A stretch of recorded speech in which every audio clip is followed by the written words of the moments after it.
penghabisan untuk Bu Jenny dan Pak David. Ya, mungkin minta dengan hormat Ibu Jenny dan Pak David berdiri ya. Mari tepuk tangan untuk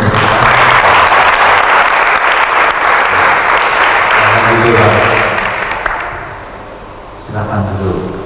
Bu, yang gimana nih? Ya, nanti ikut didoakan. Kita langsung saya suruh khotbah dari Mazmur pasal 117. Kita akan baca sama-sama. Hanya ada 2 ayat, khususnya ayat 2, tapi saya rasa kita akan baca sekaligus ayat 1 dan ayat yang kedua. Mazmur 117 ayat 1 dan ayat yang kedua. Mungkin dengan hormat kita berdiri bersama-sama sekali lagi. Semuanya boleh menghadap. Yang depannya khususnya digeser saja supaya kelihatan. Itu kita baca sama-sama Mazmur 117 ayat 1 sama-sama. Pujilah Tuhan, hai segala bangsa, megahkanlah Dia, hai segala suku bangsa. Ayat yang kedua kita baca sama-sama. Sebab kasih-Nya hebat atas kita dan kesetiaannya Tuhan untuk selama-lamanya. Haleluya, amin. Silakan duduk. Jadi tema Natal kita, perayaan Natal dan Pentakisan ialah kasih Tuhan itu hebat, kasih-Nya hebat. Dasar sekalian. Kenapa disebut hebat? Ya, menurut saya Dia tidak hanya memberikan uang, tidak hanya memberikan emas, tetapi memberikan dirinya sendiri, Tuhan Yesus Kristus. Ada amin? Itu namanya hebat. Pencipta langit dan bumi mau datang ke muka bumi untuk saudara dan saya, dan itu sangat hebat, luar biasa. Itu jadi marilah kita menyambut akan Natal ini dengan hati yang terbuka. Sambutan yang paling baik itu hati yang terbuka untuk Tuhan. Dulu katanya ada kepala suku India, ada misionari Amerika yang menginjil, dia bertobat. Kepala suku India, tahu ya? Kemudian yang pakai ya, di Amerika Serikat, di Amerika Latin katanya. Itu, dan kemudian dia bertobat sungguh-sungguh. Lalu dia datang kepada misionari, dia bawa kudanya, steril kudanya. Saya mau persembahkan kuda ini untuk Tuhan. Misionarinya menjawab, minta maaf, Tuhan tidak naik kuda, jadi persembahanmu ditolak. Jadi dia sedikit kecewa. Dia pulang, dia pikir, waduh, kuda ditolak. Dia pikir-pikir, mungkin ya apa yang ada? Sepatu yang bagus itu. Dia bawa kepada misionari, kuda ditolak, sekarang persembahanku adalah sepasang sepatu yang menjadi milik kesayanganku ini. Misionarinya bilang, Tuhan juga tidak pakai sepatu, minta maaf. Jadi dia pulang, tidak ditolak persembahannya. Setelah ditolak sepatunya, dia ingat apa? Saya kepala suku. Jadi dia punya topi mahkota yang ada bunyinya itu, ya. Lalu dibungkus, dibawa kepada misionari. Kuda ditolak, sepatu ditolak.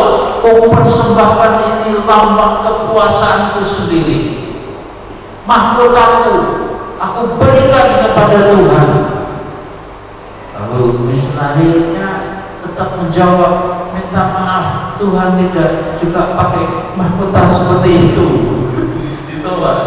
Akhirnya dengan sedikit putus asa, sedikit frustrasi gitu, kuda ditolak, sepatu ditolak, bahkan mahkota itu juga ditolak. Aku tidak punya yang lain kecuali hidupku sendiri. Maksudnya dia bilang, itu yang Tuhan mau. Hidupmu, hatimu, itu yang Tuhan mau. Teman-teman, saudara-saudara sekalian, jangan memberikan persembahan yang lain sebelum engkau memberikan hatimu kepada Tuhan. Sebab Tuhan mau hati kita, Tuhan mau hidup kita. Ada amin. Amin. Ya, itu cara menyambut Natal. Natal itu bukan sekedar dirayakan, melainkan diterima, dinikmati, dimasukkan dalam hati kita. Sebab kesukaan yang besar itu datang, Roh Kudus datang di dalam hati kita, dalam hidup kita. Dia itu terang, sehingga hati kita menjadi terang, sehingga kita juga menjadi terang bagi sesama kita. Ya, itu cara menyambut akan Natal yang sesungguhnya. Untuk siapa Natal itu? Ya, kalau kita sendiri kita lihat berita Natal awal-awal itu siapa aja yang menerima. Yang pertama jelas Maria dan Yusuf. Kan Maria itu yang pertama dikasih tahu malaikat, kau berbahagia sebab Roh Kudus akan turun kepadamu dan kau akan mengandung, mempunyai anak, namanya dia Immanuel, Allah beserta kita. Makanya kasihnya hebat itu karena pencipta langit dan bumi, punya segalanya, tak terbatas, El Elyon, maha tinggi, maha segalanya, mau menjelma seperti saudara dan saya, lahir di kandang Bethlehem. Itu kasih yang sangat hebat. Itu jadi Maria Yusuf itu yang orang pertama. Tapi di samping itu kita lihat kalau kita suci ada orang-orang Majus kan. Orang Majus itu orang asing. Saya nggak tahu dari mana persisnya. Mungkin Persia kan. Teman saya pendeta Chinese di Amerika ngomongnya, dia menafsirkan enggak, orang Majus itu sebenarnya dari Tiongkok. Ya kan? Karena dia mungkin dari Tiongkok, jadi orang Majusnya dari Tiongkok. Ya saya nggak tahu. Pokoknya orang bukan Yahudi. Dikasih bintang, diselidiki, bintang itu adalah bintang besar. Anaknya ke sebelah sana, ini pasti anak raja orang Yahudi, gitu kan? Sampai dia pergi mencarinya di Yerusalem. Gitu. Jadi itu seperti mewakili bahwa terang Tuhan diberikan juga kepada bangsa-bangsa yang lain. Saya anjurkan saudara sekalian, punya famili, punya ipar, punya mertua, punya pembantu, punya siapa saja yang di dekatnya, jangan sampai kelewatan. Tidak ada persembahan yang lebih bernilai kecuali bahwa jiwa datang kepada Tuhan. Setelah nyumbang 1 miliar, saya rasa ya Tuhan senyum lah. Minimal pengurus gesanya pasti senyum-senyum. Tapi tidak ada ayatnya surga bersorak-sorai, tidak ada. Tapi kalau satu jiwa datang kepada Tuhan, diselamatkan, surga bersorak-sorai. Kalau jiwa, kalau bisa sebelum tanggal 31 Desember nanti, masing-masing kita bawa satu jiwa datang kepada Tuhan. Luar biasa. Kami sendiri di desa saya itu mendoakan 2 suku, namanya suku Sumba dan suku Laut, supaya di surga juga ada orang-orang Merapu 1.000-2.000 jiwa yang masuk surga. Suku Laut atau suku Laut. Kalau sudah ke Batam itu kota internasional, naik speedboat 1 jam 2 jam, ketemu dengan suku yang sangat primitif, yang banyak buta-buta, yang kerjaan sehari-hari hanya cari ikan untuk dimakan dan dijual. Jual pun tidak bisa jual, dia hanya bisa barter, ditukar satu, tukar beras, semata bulan, kasihan. Dan kita bertekad dalam nama Yesus, suku laut Tuhan tidak tinggalkan. Kiranya 1.000-2.000 jiwa masuk surga. Ya, kita sudah punya gereja kecil-kecil sih, tapi di suku laut. Mereka itu tinggalnya di laut. Zaman dulu itu di kapal-kapal kecil. Sekarang pemerintah baik dibikinkan rumah-rumah panggung di pantai. Padahal daratannya luas dan tidak mau tinggal di daratan. Tahu sebab? Kalau dia tinggal di daratan, namanya berubah jadi suku darat. Tidak mau, dia suku laut. Biasa. Saya sudah 2-3 kali, gitu ya. David berjanji, ya tahun depan harus berkunjung ke suku laut. Lihat, ya. Itu Maria, Yusuf, orang Majus semua, dan juga gembala-gembala mewakili rakyat jelata. Kalau gembala tidak dikasih bintang, dia dikasih malaikat, tentara surgawi datang memberitahu, jangan takut, sebab hari ini sudah lahir bagimu juru selamat. Ini kan kabar sukacita. Tuhan itu luar biasa, kontekstualisasinya hebat. Kalau gembala-gembala dikasih bintang, ini ada bintang, nggak tahu dia nggak tahu dia lupa bintang. Nanti malah begitu lihat bintang besar, langsung itu judi online. Wah, ini mesti teman percaya gitu, karena nggak tahu. Makanya dia dikasih tahu dalam masyarakat. Ya, jadi Tuhan itu kontekstualisasinya kuat. Kalau kita juga sama, ya, kalau kita mau mengabarkan Injil, bawa berkat, kita harus menyesuaikan dengan situasi yang ada, supaya kerajaan Tuhan datang kepada mereka. Benar? Ternyata bukan hanya mereka, sebenarnya Herodes itu juga dikasih tahu, karena dia datang pergi Yerusalem karena Majus dan memberitahu, kami ada lihat bintang dan pasti anak raja orang Yahudi lahir. Herodesnya bingung kan? Panggil orang Farisi, orang Saduki, menurut kitab Nabi Taurat di mana itu? Jadi sebenarnya orang Saduki, Farisi, ahli Taurat, pemimpin agama di Yerusalem juga ikut tahu. Mestinya mereka itu harus mikir, ini orang jauh, orang asing, itu dikasih tahu, jadi ini masih iya dan cari ikut saja, nggak ikut. Kalau Herodesnya itu malah hatinya jahat, mau dibunuh. Kelahiran Tuhan dianggap persaingan di dalam hidupnya. Itu yang namanya spirit of jurisdiction. Tahu? Jurisdiction tahu ya? Curiganya tinggi. Kedatangan Yesus dianggap sebagai intimidasi. Kedatangan Tuhan Yesus dianggap sebagai saingan dalam hidupnya. Nanti kebahagiaan pun hilang, kekuasaan pun hilang, harta pun hilang.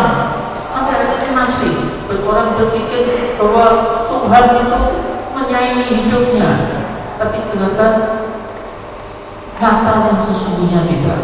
Tuhan itu ingin memberkati, ingin menyelamatkan dalam hidupmu, dalam keluargamu, dalam perusahaanmu, dalam segala bidang kehidupan kita. Ada amin. Itu Tuhan kita. Saya terus terang dulu waktu umur 14-15, saya kalau doa ngomongnya terus terang, Tuhan, saya mau ikut Tuhan, tapi kalau boleh separuh aja, sebab nanti bahagia saya hilang. Saya juga mau jalan sendiri juga. Tapi hari ini saya bersaksi bahwa tidak begitu. Tuhan itu mau menggenapkan kesukaanmu, kebahagiaanmu, bahkan Tuhan menjanjikan sukacita keselamatan yang kekal. Saya diberitakan Injil itu di daerah Jogja, naik Kaliurang di sana itu ada seorang yang punya jimat badan. Jimatnya apa? Saya datangi, Pak, jimatnya yang paling hebat yang mana, Pak? Yang bisa bukan hanya menyembuhkan, memberi kekayaan, memberikan wanita cantik, tapi yang bisa menebus dosa, yang bisa membangkitkan orang mati, bisa menyelamatkan secara kekal. Hanya dia. Hari itu dia bertobat. Dia bilang, istrinya dua.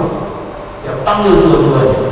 Hari ini saya ambil keputusan, sukarela, sukacita, saya minta dibaptis untuk percaya pada Tuhan.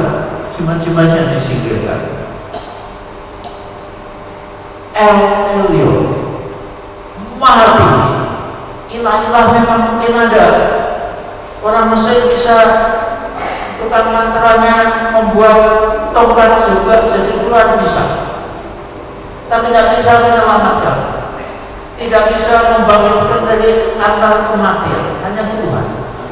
Dan berbahagia saudara dan saya ikut Tuhan Yesus. Tolong jangan dilepaskan. Apapun keadaanmu, bagaimanapun situasimu, jangan lepaskan. Tetap selama-lamanya. Ya, jadi Herodes dan Farisi Saduki sebenarnya juga mengetahui akan Natal yang pertama, cuma mereka menolak, menutup hati. Ya, Tuhan tidak paksakan. Jadi bersyukur bahwa Maria, Yusuf, orang Majus, para gembala mau bersukacita dengan Natal yang Tuhan berikan kepada mereka. Resiko ada nggak? Ada, jelas. Maria itu hampir diceraikan sama Yusuf. Mana mungkin ada orang hamil mengandung tanpa laki-laki? Mungkin dia sudah punya laki-laki sendiri. Jadi dia mau diceraikan. Untuk Tuhan bekerja, dikasih mimpi kan? Yusufnya dikasih mimpi, jangan, dia itu mengandung karena Roh Kudus. Gitu. Ya, hingga akhirnya mereka menikah juga. Itu luar biasa. Ya, ikut Tuhan memang ada risiko. Yang kadang-kadang orang yang sudah kenal Tuhan saya tidak bisa mengerti. Percaya atau tidak, saya ini keluarga saya Kristen, apa mama saya Kristen, saudara-saudara saya semua juga Kristen, keluarga besar. Saya anak nomor 13, adiknya 2, jadi semua 15, bangsa Polas, keluarga KB besar. Semua berjuang dari desa, Bangseri, Jepara, berjuang dari awal, berjuang sampai sekolah, sampai jualan kalender, pokoknya supaya bisa. Betul, luar biasa. Mama saya berdoa sungguh-sungguh.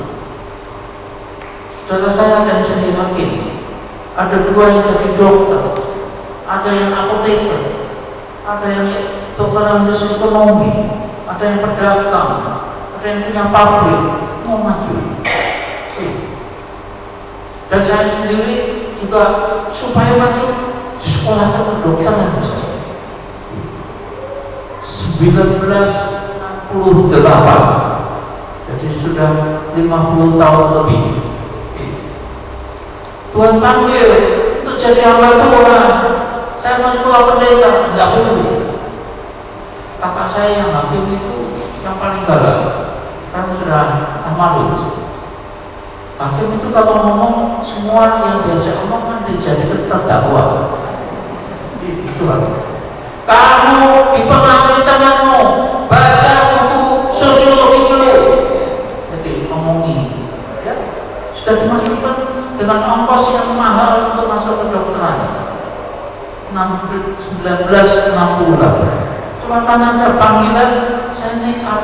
Ya sudah, pokoknya saya mau jadi hamba Tuhan. kos berapapun harga yang harus dibayar. Itu harganya lumayan mahal. Saya diusir, terus diusir saya. Dari Bang Sri, desa itu saya sudah kamu pergi 5 tahun kembali dan tidak usah bicara dengan kami. Umur 19 tahun. Jadi ya setengah menangis lah. Ya, dan siwa. Dari Bang Sri pergi Jakarta itu kan bisnya kereta apinya itu kalau dibayar dengan doa dengan iman tidak mau. Tanya uang. Saya bawa uang 100 rupiah di kantong saya. Nanti dari Bang Sri itu pergi Semarang naik bis itu 75 zaman itu. Bawanya uang berapa? 100. Jadi sisa berapa? 25. Saya tanya bisik-bisik, mati lu, mati kamu, kan nanti kamu nekat-nekat sendiri, nanti sampai Semarang 25 bayar becak habis lumayanmu. Takut saya, takut mengemis aku, mencangkul aku tidak kuat kan. Itu dengarkan baik-baik. Kalau ini masuk di hati Anda, nanti damai sejahtera yang disebut shalom, kalau kelengkapan, kecukupan, kesempurnaan itu akan datang dalam hidup kita. Jadi saya bawa uang 100, saya habis itu adalah 75. Itu habisnya dari Bang Sri, kemudian Lombok, Jepara, Pecanangan, Mayong, kemudian Kudus, Demak ke Semarang. Bagi yang tahu kota Semarang, langsung masuk jalan Raden Papa. Raden Papa bilang ini itu jalan Sidoarjo terus itu Dr. Cipto namanya. Dr. Cipto terus itu nanti bandara bisnya, terminal bisnya sana di Sriwijaya. Percaya atau tidak, ini mujizat pertama dalam hidup saya soal uang. Saya berhenti di dekat pasar Danbus, Dr. Cipto. Begitu berhenti itu kaki saya ini belum sampai di aspal, baru dibajanya bis. Begitu mau berhenti itu, tahu ada orang main sepeda lewat, kenalan saya. Kalau dia terlalu cepat 5 menit tidak ketemu, dia terlambat 5 menit juga tidak ketemu. Itu namanya divine appointment, waktu ilahi. Begitu saya turun, saudara, ada surat buat Anda. Mengiman, saya tidak naik becak, saya jalan kaki. Rumahnya nggak tahu jauh, saya jalan kaki. Itu surat diberikan, saya buka 3.000 rupiah. Jadi tepuk tangan dia. 3.000 rupiah. Cukup 1 bulan di asrama STT Jakarta Jalan Proklamasi nomor 27 Pegangsaan Timur. Luar biasa. Saya setelah 4 tahun misalnya. Luar biasa. Tidak pernah lupa. Kalau saya cerita ini hati saya masih bergetar ya. Kasih Tuhan itu hebat. Sampai hari ini saya tanyakan bisik-bisik, kamu miskin, kamu sengsara, kamu susah. Sampai hari ini miskinnya nggak datang-datang. Tuhan cukupi, Tuhan cukupi, Tuhan cukupi. Dalam negeri, luar negeri, dalam kota, luar kota, Tuhan tidak ada. Kalau Tuhan yang pimpin, Tuhan yang arahkan, Tuhan bertanggung jawab untuk itu. Dia gembala yang baik. El-Elyon dalam nama Yesus, Tuhan gembala yang baik. Ya, datang cari Tuhan dan Tuhan akan berkati. Satu hari El-Elyon punya gedung desa sendiri, lengkap dengan fasilitas. Lain kali kalau kita datang tidak usah masuk hotel, ada guest house-nya juga. Ya, jadi resiko ada, tapi Tuhan tidak akan tinggalkan kita. Saya tidak katakan tidak ada badai, ombak angin ada. Tuhan Yesus naik perahu aja, ombak angin bisa datang. Setan itu dari dulu dan selamanya memang kurang ajar. Cuma kalau ada badai, ada ombak, jangan bimbang, jangan takut. selama Tuhan ada di dalam kapal hidup kita, tak nanti kita akan tenggelam. Dengarkan satu kalimat ini, kiranya ini masuk di hati Anda. Tidak ada kejadian apapun terjadi dalam hidup saudara dan saya di luar kepedulian hati Tuhan. Ya lagi, tidak ada kejadian apapun dalam hidup saudara dan saya yang bisa terjadi. Entah salah sendiri, entah salah tetangga, entah salah siapapun, salahnya setan sekalipun. Pokoknya tidak ada kejadian apapun terjadi dalam hidup saudara dan saya di luar kepedulian hati Tuhan. Tuhan itu peduli. Kembalikan kepada Tuhan, arahkan hatimu pada Tuhan, dan Dia punya jalan. Dan dengarkan, bukan hanya Dia punya jalan, Dia itu namanya jalan. Yohanes 14 ayat 6. I am the way. Jadi makanya cari Tuhan. Sebab ketemu Tuhan pasti ketemu jalan. Namanya Dia jalan. Akulah jalan, kebenaran dan hidup. Itu Tuhan. Itu ada. Kalau tidak ada jalan, Tuhan arahkan situ. Bekas tapaknya itu jadi jalan. Itu hebatnya Tuhan. Ada amin. Ya, resiko ada, tapi Tuhan tidak akan tinggalkan. 4 tahun saya Tuhan cukupi selama di asrama STT Jakarta. Bahkan nanti tingkat 3, tingkat 4 doanya sudah berani. Tuhan, S1 Jakarta Tuhan, S2 Amerika Tuhan. Tingkat saya doanya. Doa kan nggak bayar kan? Di Brebes bayar? Enggak. Doa tidak bayar, jadi doa yang banyak, doa yang besar, enak. Dan sekarang kalau saya jadi ikut pengurus JKIL yang saya akan buka rekening khusus untuk pengadaan gedung gereja sendiri. Maroti 2 ikan kumpul di sini.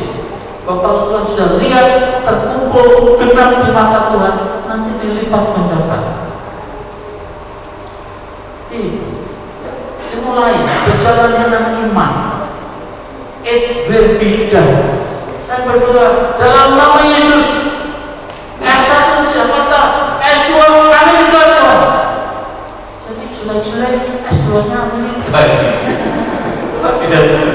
Itu zaman dulu itu ada pendeta tua, itu tulis surat pada saya, belum ada WA, belum ada telepon.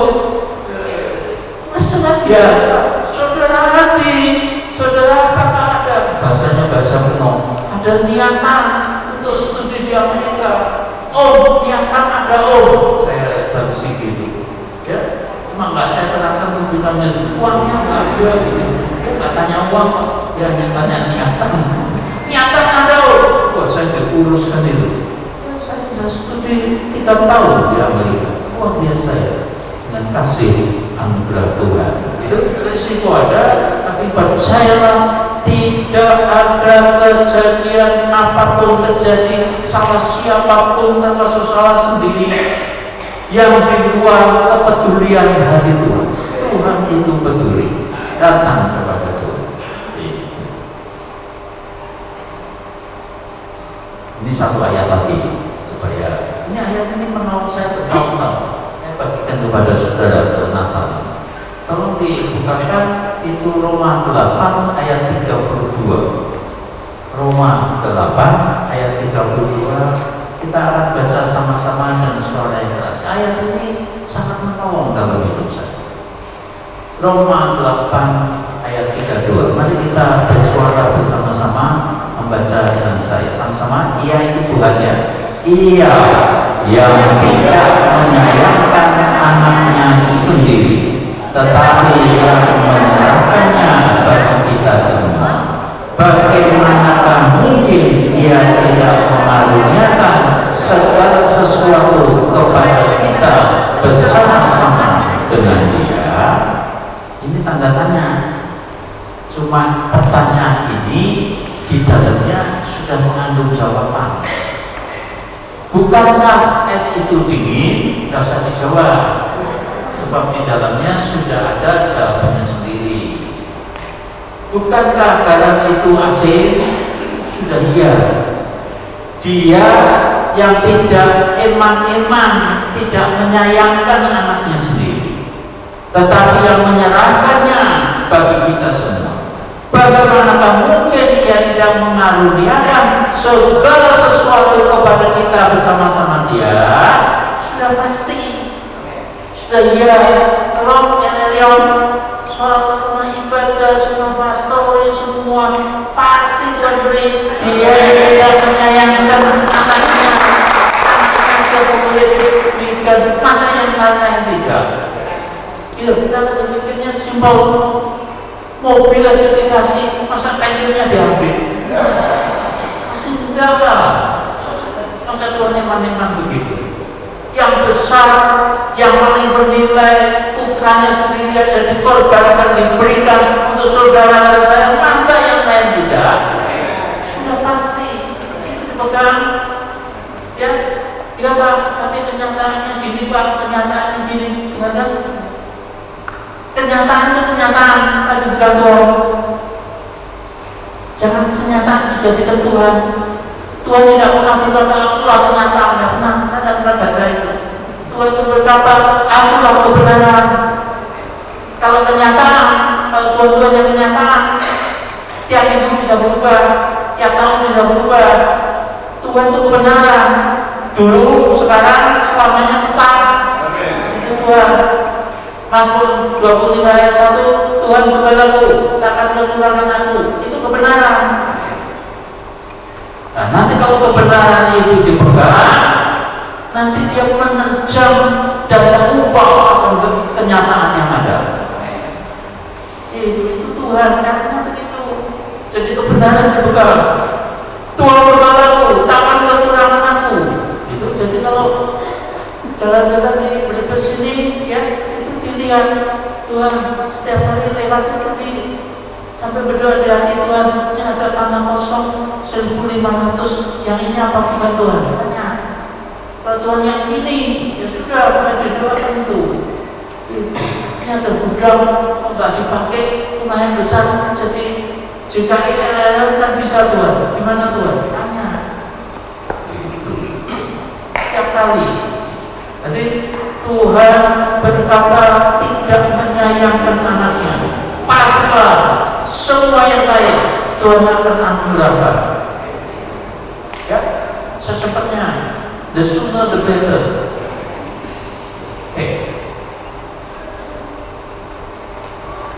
Saksian singkat saja.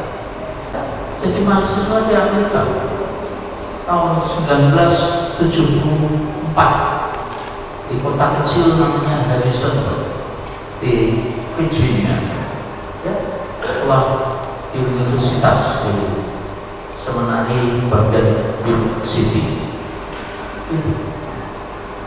Satu kali uang habis, tahun depan harus bayar untuk uang kuliah makan yang di atas $3.000. Dia cari kerja sebisa-bisanya. Kerjaan saya itu motongin seng berdiri 8 jam tiap hari. Jadi tidak puas. Sampai satu hari saya 3 hari dapat $50 di kantor. Itu saya berdoa, Tuhan, ini susah nih. Amerika pernah jadi kuli ini gimana? Tuhan itu luar biasa jawabnya cuek. Yang suruh kamu gitu siapa? Tidak ada Tuhan. Tapi ini kenyataan. Kenyataan, selalu kita ini berpatokan pada kenyataan. Tuhan bilang kalau kamu hanya ini, tidak usah macam-macam, sakit flu aja. Kamu sakit flu ke dokter beli obat habis $50. Kalau mau saya ambil apa? Tuhan bilang. Tapi kalau aku mau memberkati, tidak usah orang kaya, petani aja satu. Petani sana yang juga lumayan kaya sih sebenarnya. Dia tanahnya luas-luas. Petani satu aja bisa mengongkos seluruh hidupmu selama setahun. Jadi saya berdoa, sudah Tuhan, saya mau berserah aja. Tuhan mau apa ini? Lalu yang $50 ini gimana? Saya kaget. Saya waktu berdoa itu seperti Tuhan berkata, persembahkanlah yang kau punyai. Saya pikir Tuhan itu maunya orang kaya memberi persembahan. Ternyata Tuhan orang miskin pun disuruh kasih persembahan. Itu saya kaget itu. Dan ternyata Tuhan itu tidak ada cari uang besar, yang 2 peser pun Tuhan terima. Janda itu waktu memberi 2 peser itu malah Tuhan bersaksi, sesungguhnya janda ini sudah memberi lebih besar dari semua yang kaya. Dipuji mah. Tolong kalau ada yang miskin yang maunya tidak banyak, belajar memberi persembahan. Jangan sudah miskin hatimu pelit, bagaimana Tuhan bisa memberkati? Tidak bisa. Kalau hidup dalam kekurangan itu, belajar memberi persembahan pada Tuhan dengan tulus hati, supaya surga punya alasan untuk memberkati, melipat gandakan persembahan. Saya persembahkan itu 50 dolar. Saya masih ingat saya kirim ke World Vision yang punya cabang di banyak negara. Luar biasa.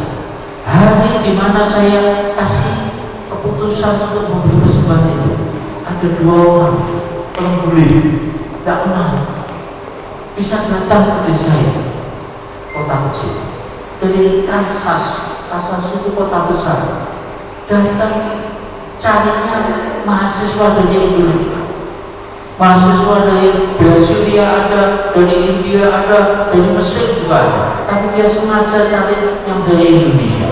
Saya satunya yang dari Indonesia, jadi ketemunya saya, salaman, kenalan, gak panjang-panjang, langsung ngomong, saudara Adi, gimana kalau musim summer ini, musim panas ini, kamu membantu gereja kami di Kanada, Vancouver, dan nanti semua biayanya tahun depan sekolah, asrama, uang jajan kami yang tanggung. Atau bisa ngomong gitu? Saya sudah gak doa lagi, langsung saya berkata, yes sir, sudah jawaban Tuhan. Jadi saya kerja 10 minggu di Vancouver dan pulang saya tidak Fresno, semua biaya saya 1 tahun tercukupi semua, lebih dari 3.000 dolar. Tuhan itu ajaib, kasihnya hebat. Ya, pegang janji Tuhan, firman Tuhan, dekati. Ya, Tuhan yang maha kasih, maha murah. Orang bertahun-tahun berfoya-foya, hidupnya tidak karuan, pulang compang-camping aja langsung diterima. Si bungsu kan compang-camping pulang diterima. Itu si bungsu sih cukup lumayan baik hatinya, tahu diri. Pak, saya tidak usah dijadikan anak kapal lagi, saya pegawai aja. Ngomong gitu. Untuk bapaknya tidak bilang amin. Kalau amin dia pegawai. Tidak ada ditulis, langsung dipanggil ke hamba-hamba yang lain. Bawa jubah, bawa sepatu, bawa cincin, kenalkan dia, pesta. Itu bapak kita itu. Orang-orang datang pada dia itu gak kaki dianggap segala dosanya, ditumpahkan sama Tuhan. Yang menuduh kita, mengingatkan kita soal dosa, kesalahan itu setan penuduh namanya. Kalau Tuhan enggak.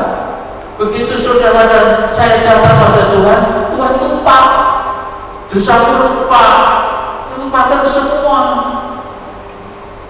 Itu Tuhan langsung diangkat tetap jadi anak Tuhan, pesta. Tengok aku berdiri di depan pintu sambil mengetuk, barang siapa mendengar suaraku dan membuka pintunya, aku akan masuk dan aku akan makan bersama dia dan dia bersama aku. Itu Tuhan. Istilahnya makan.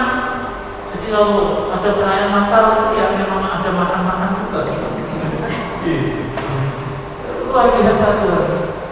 Sangat baik, sangat hebat. Itu ya, saya sekalian. Tapi hanya bilang, saya merasakan kasih Tuhan itu sangat-sangat besar. Saya kalau cerita pasti Anda akan iri hati. Menurut saya luar biasa kasih Tuhan. Keuangan juga luar biasa, lebih daripada yang pernah saya bayar. Oke, penutup. Orang-orang Majus datang. Apa yang kita sembahkan? Emas, dan benar sebanyak. Ya mungkin harus mengungsi ke Mesir itu kalau ada uang kan tidak bisa.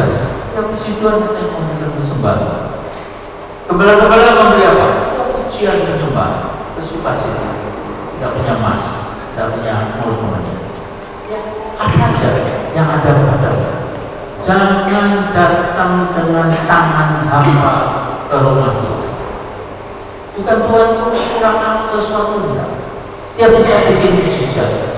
5 roti makan 5.000, sisa 12 keranjang bisa. Cuma Tuhan itu ingin ada persembahan. Jangan dengan tangan kosong. Apa aja yang ada padamu, supaya Tuhan bisa melihat akan hatimu, akan kasihmu, akan kemurahan. Sebab dari situlah Tuhan bisa melipat gandakan di dalam kehidupan. Ada amin. Itu. Jadi kita bersyukur kepada Tuhan atas kasih setia. Terakhir, saudara sekalian, itu dulu ada seorang raja yang mau bikin gereja. Karena raja dia tidak usah dibantu. Tidak ada sokongan, tidak ada sumbangan. Dia bikin gereja. Dalam waktu singkat gereja jadi. Karena raja prasasti disediakan untuk ditandatangani baginda raja. Malam sebelum peresmian gedung gereja itu, dia dapat mimpi. Baginda raja, nama di dalam prasasti itu tidak boleh nama, harus nama itu janda miskin yang di sana ikut. Takut. Wah, apa hubungannya dengan janda miskin? Kan tidak ada yang nyumbang, nyapa baginda raja. Panggil janda miskin, ketakutan. Cuma janda miskin ini ngaku, kan memang tidak boleh nyumbang apa-apa. Cuma dia hatinya itu rindu. Dia rindu berbuat sesuatu buat Tuhan. Tapi memang tidak boleh nyumbang, hanya baginda raja yang buat begitu. Cuma Anda tahu apa yang dia kerjakan? Dia ngaku itu pedati yang ngangkut kayu, ngangkut bata untuk gereja itu kalau lewat di depan rumahnya dikasih jarak miskin supaya makan, supaya kuat. Dan itu kecil di hadapan Tuhan, mulia, besar, sehingga nama dalam prasasti itu nama dia. Nanti di surga bukan hanya nama-nama pendeta yang ditulis di sana. Janda-janda miskin, mereka yang diam-diam punya hati mengasihi Tuhan, itu tercatat di sana. Di dalam prasasti surga. Beri sesuatu supaya surga punya alasan untuk memberkati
tangga juga diberkati dalam segala bidang rohani, jasmani, dan juga materi Tuhan untuk memberkati dalam nama Tuhan Yesus.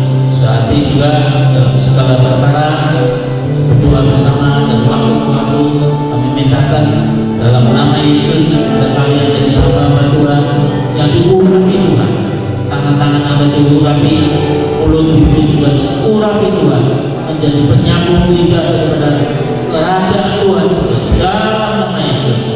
Semua tangan diarahkan kepada tempat saudara kita ini dalam nama Allah Bapa, Putra, dan Roh Kudus, ditabiskan dari hamba Tuhan yang berhasil bagi kerajaan surga dalam nama Tuhan Yesus. Semua yang percaya berkata amin. Silakan duduk sekalian. Kita pendeta jangan duduk, mau foto bersama dulu ya. Oke, Tuhan berkati ya. Oke, mari kita Adi sama Bu Mimi memberikan akan sertifikat yang ada. Yang ini untuk Bu Jenny ya. Kita supaya semua ikut kena dalam foto ya, kiri kanan ya, kiri kanan, tangannya sedikit ya. Bu Mimi tidak untuk Anda silakan dilihat di foto.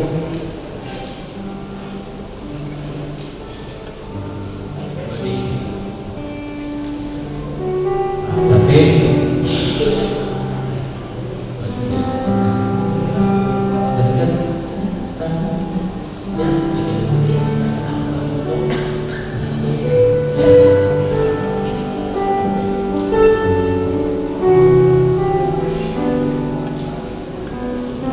kita foto bersama-sama.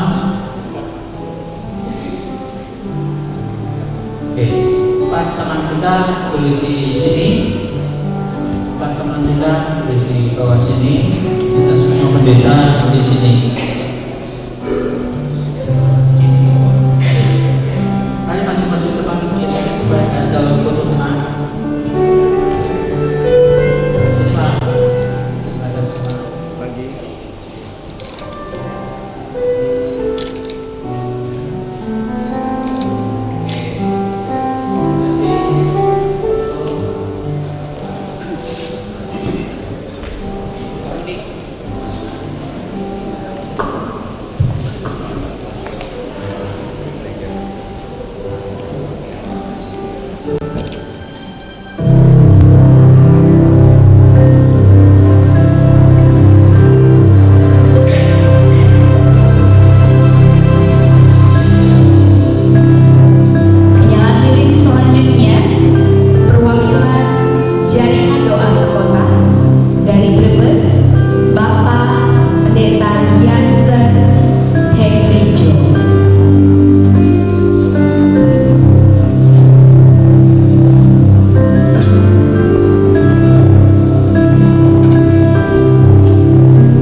Dan selanjutnya untuk Ibu Maria diserahkan oleh Ibu Yanti.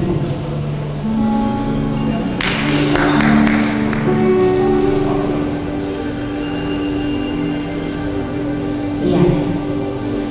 Yang terakhir Pastor David May. Iya.